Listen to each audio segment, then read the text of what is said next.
My name is Shanna and I was very sick back in 2005. I had double pneumonia and golden staph and ended up at the Alfred Health for 35 days in ICU in induced coma. My survival from the work and the dedication and the support that the Alfred did has enabled me to live and to have a life, have a family and grow from that.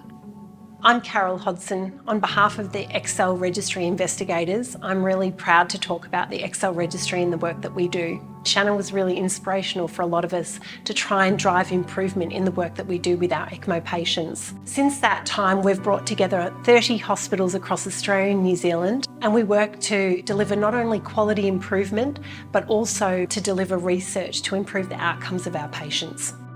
The Excel Registry brings together all of the data across Australia and New Zealand and empowers us to improve patient outcome and improve decision making amongst doctors, nurses and allied health.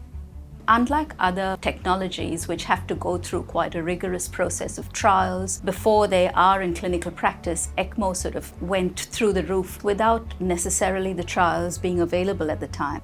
We really don't have the literature to support that at this stage, so Excel or the registry was something that was really useful in that sense.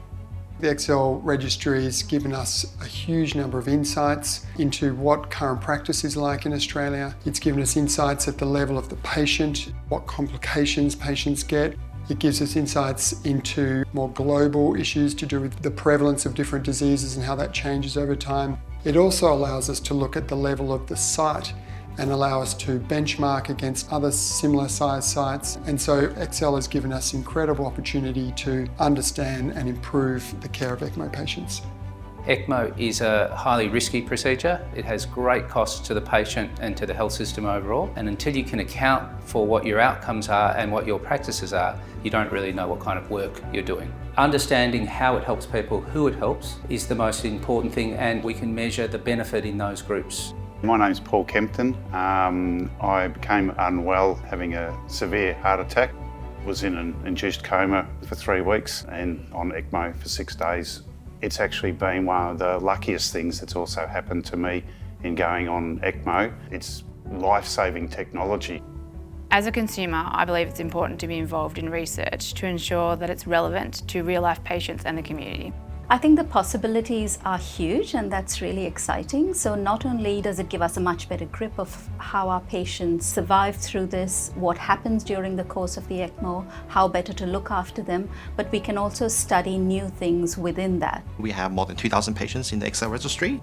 It's one of the most extensive patient database of ECMO patients in Australia, which we collected in order to facilitate and accelerate research. I think the Excel Registry does that no one has able to achieve before is to have not just the number of patients, but also the depths and the details per patient. Excel Registry is a remarkable platform and opportunity for early career researchers. They've got access to this gold mine of data that doesn't exist anywhere else in the world. Australia is punching well above its weight with having this registry. Working as a consumer on the committees is so fundamentally important to me because it enables me to give back to the people that saved my life. It needs to be there and needs to be available and needs to be enhanced for the future for life-saving purposes.